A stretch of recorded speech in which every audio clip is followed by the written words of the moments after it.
morning, everybody. Excuse me.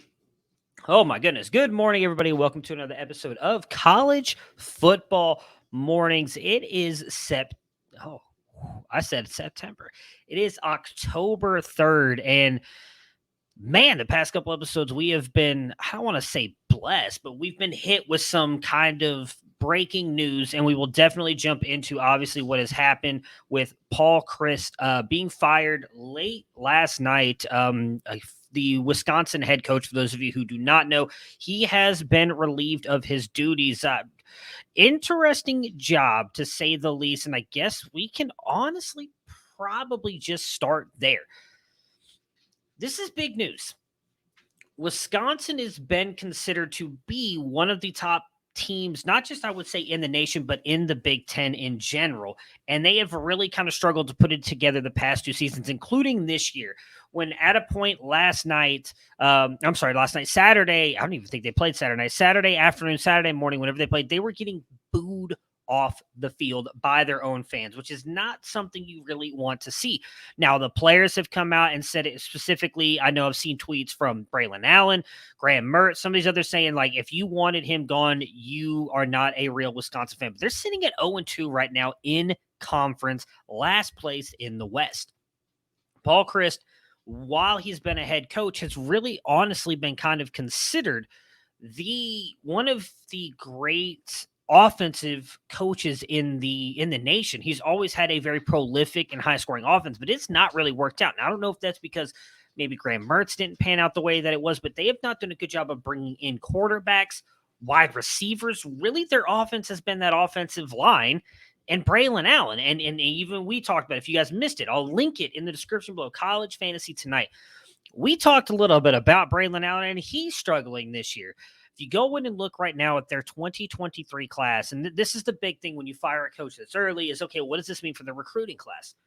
Their overall rank is 57, not horrible. There's 130 schools in college football, so they're just below the half point.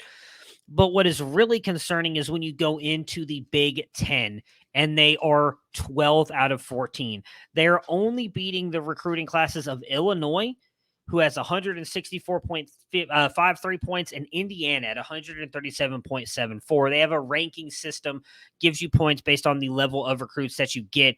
They are sitting again in 12th behind schools like Rutgers, Nebraska, who just fired Scott Frost a couple weeks ago, Maryland, Minnesota, Purdue, Iowa. You start getting into top end ones, even a Northwestern, who's sitting at 4th right now in the Big Ten. Wisconsin should be sitting up at 4.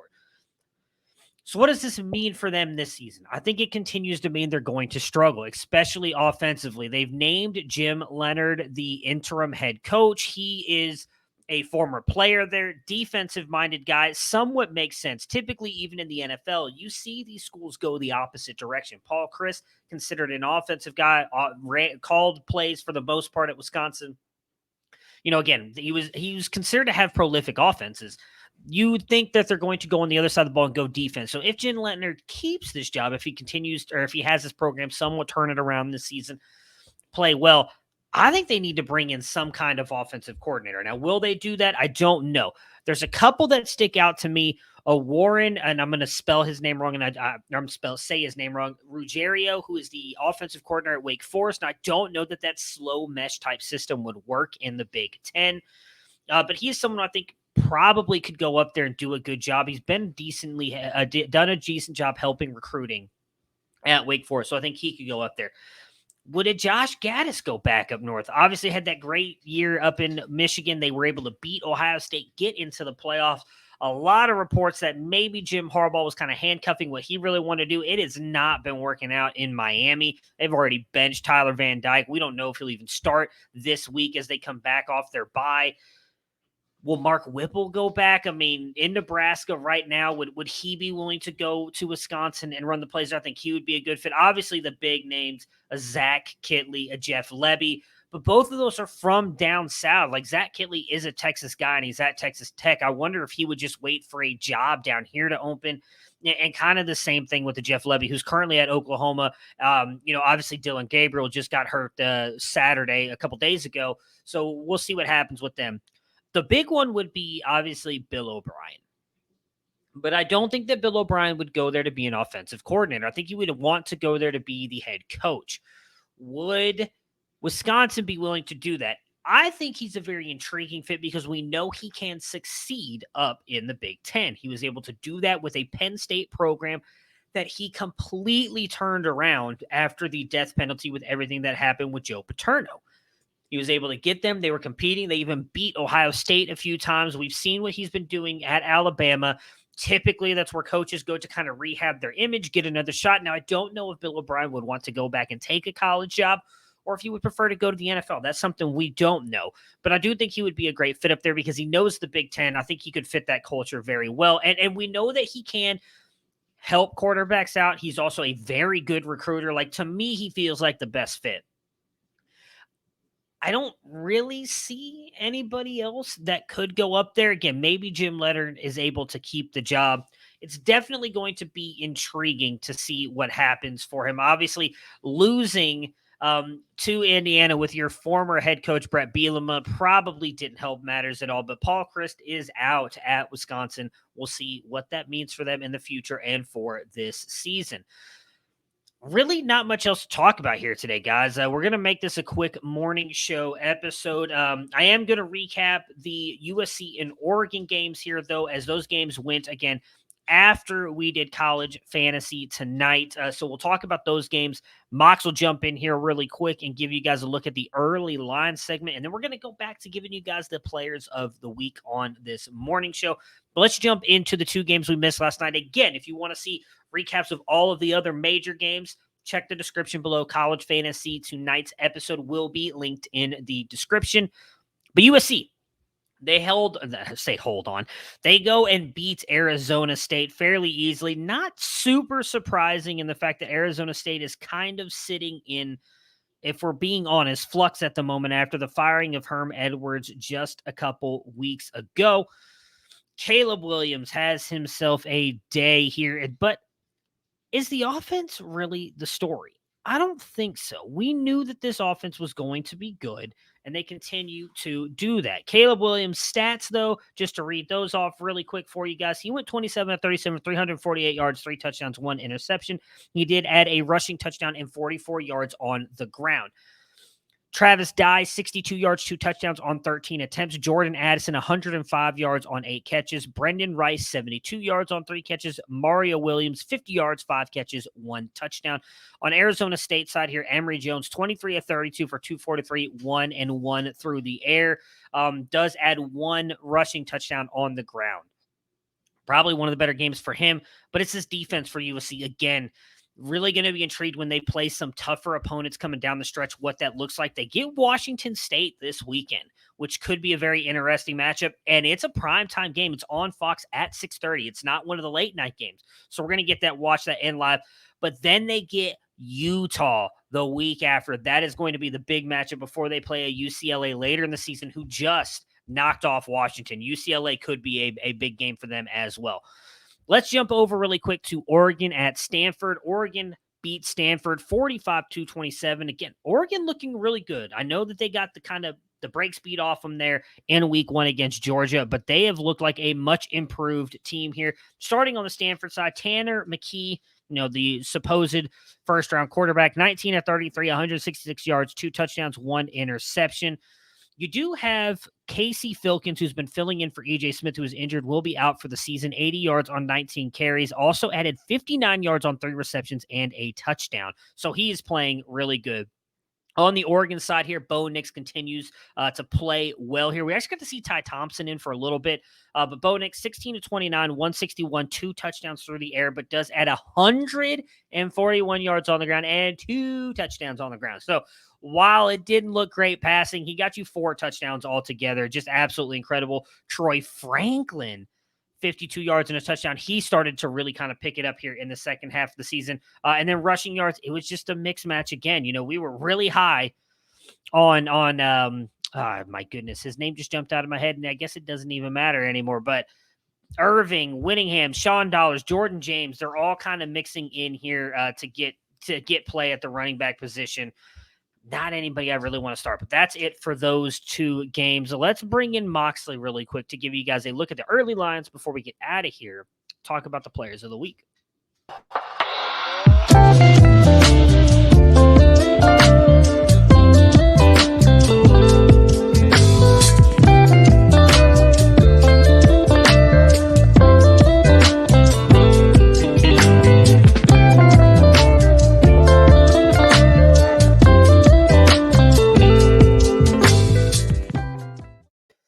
Hello, everyone, and welcome to a beautiful Monday morning. I am Chris Moxley. You can find me at ChrisMoxley19 and everything I do at CampusDoCanton.com.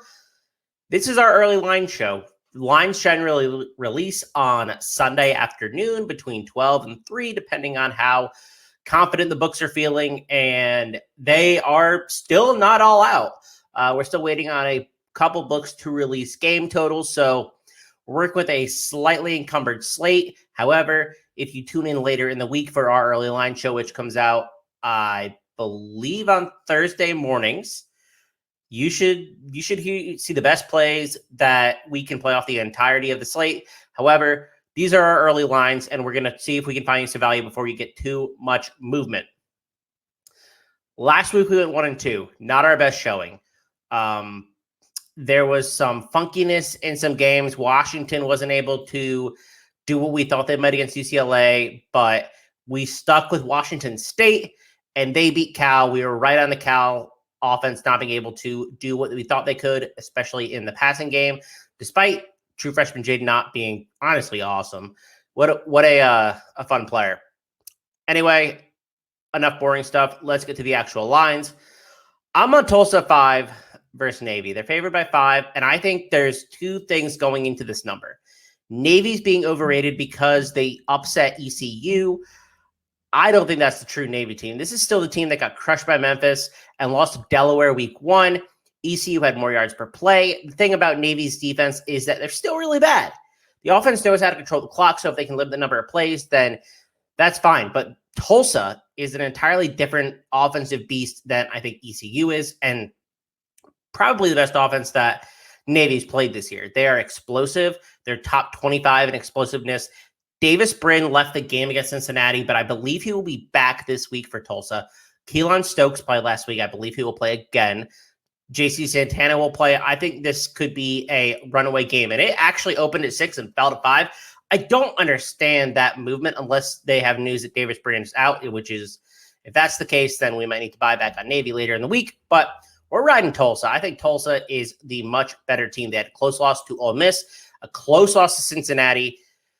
The issue is they're poor against the run, and that's probably why the game isn't a higher number.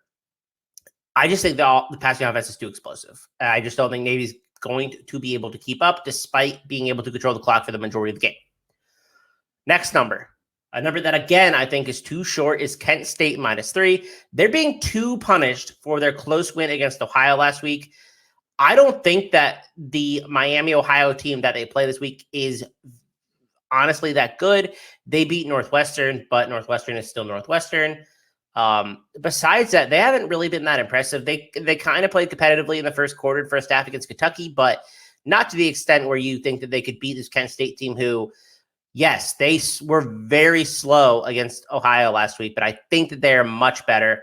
You're getting them at 3, so you're either hoping for a push at a field goal or just for them to kind of blow Ohio out, which I think they can. I just think this offense is so much better than Miami's, and Miami's still without Brett Gabbert, and I don't think Brett Gabbert's going to play this season. They're with Avion Smith, and Avion Smith is a good player, but he's not as good as Brett Gabbert, and I think you need for Miami, Ohio to be fully staffed in order to win this game. I'm not sure it's going to get there for the Redhawks. Last one. I was against them last week. I've been against them for the majority of the last 2 seasons, but I am back on the Iowa Hawkeyes. 4.5 points against Illinois is too many. I think Illinois cannot win this game by more than 4.5. Can they? Technically, they probably could, but that number is just too big. 3 is a key number, as we know, but so is 4. 4 is a low-key number that not a lot of people realize, but in college games, it's actually very important because you see a lot of spreads that end with the 23-27 type of number. So you're also getting it past 3 and 4, which I think is big with this number. Iowa should not be a 4.5-point underdog, I think, in a game where the spread is 35. This line does two things, in my opinion. It overreacts to the Illinois win against Wisconsin. And I think the Wisconsin defense might actually just not be very good this year. They lost a couple key players, and I think that they're just not the same unit that we saw in years past. So that concerns me with the Wisconsin defense, and I think Illinois is getting a lot of boost from that. This Iowa defense is actually legit. They're really good at stopping the run, top 10 unit, and they have one of the, I've talked about Cooper DeJean as one of the best corners in the country. I don't think Tommy DeVito is going to be able to throw the ball. It's going to come down to the rushing game, which Iowa, I think, can stop. I want to play the money line here. I really do. I think that the Hawkeyes are, I don't want to say they're the better team, but there's certainly multiple aspects of where they can win this game. I think the Illinois defense is good. I don't think that the game total here is 35. And I think, in some places it's 35. It's not 35 widely available. I think only at one book it is. So that's probably what the range is going to end around. I think you play Iowa 4.5 here because you're getting too much value with a spread this low. And so the correlated play, if you think this game is going to go to 35 or under, would be Iowa plus 4.5 against Illinois. Let's run through all three and send it back to Matthew Bruno. Tulsa minus 5.5 against Navy. Navy's getting too much credit for the ECU upset. Tulsa's still a really explosive offense. I think they win this game. I think it's a lot closer to the Navy-Memphis game we saw earlier in the year than the Navy game that we just saw against ECU. We're also on Kent State minus 3 against the Miami of Ohio Redhawks. I think Kent State, again, is getting too punished for the close win against Ohio last week. And Miami, who have not seen for a week, 2 weeks now, is getting a little too much credit against a win against a poor Northwestern team. Finally, I'm backing the Hawkeyes for the first time in a very long time. Iowa plus 4.5 against Illinois. If the spread is as low as we think, and we think there's a chance this game goes under, the correlated play would be Wisconsin plus 4.5. I think they have the defense to keep up. Even if they don't win this game, I don't think it's going to be more than a field goal. And so if we're getting a plus 4.5, I think the number is in our favor. Again, this is our early line show. You can catch me later in the week talking about the rest of Saturday's plays and what else we like on the slate. But for now, this is what's out there. This is what we like, and this is what we are betting prior to the rest of the week. Just trying to beat the big whales on value. So again, I'm Chris Moxley. You can find me at Chris Moxley19. Everything I do at Camp Scranton. Let's win some more money this week. All right. Thank you, Moxley, for that, as always, winning you guys some money. So before we get out of here really quick, we haven't done it the past couple weeks, but we are going to finish up this week with some players of the week. And we got to start with the player of the week. That's got to go to Max Duggan. Dude was amazing in beating Oklahoma. It was a very close race. I'm going to be honest with you guys. For Max Duggan and Mayan Williams, the running back for Ohio State, who had 184 yards rushing and 5 touchdowns, but he did it against Rutgers. We give it to Max Duggan because he did it against Oklahoma. 23 of 33 for 302 yards and 3 touchdowns, 0 interceptions, added 5 rushes for 116 yards and 2 touchdowns on the ground. Our freshman of the week goes to one Barian Brown, wide receiver out of Kentucky, in a massive game against Ole Miss where they unfortunately came up short. He was doing everything he could to help them win the game.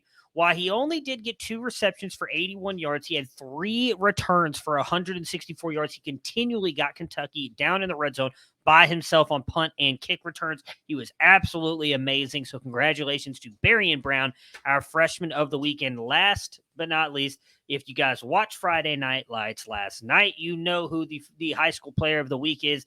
It is going to running back Trey Holly.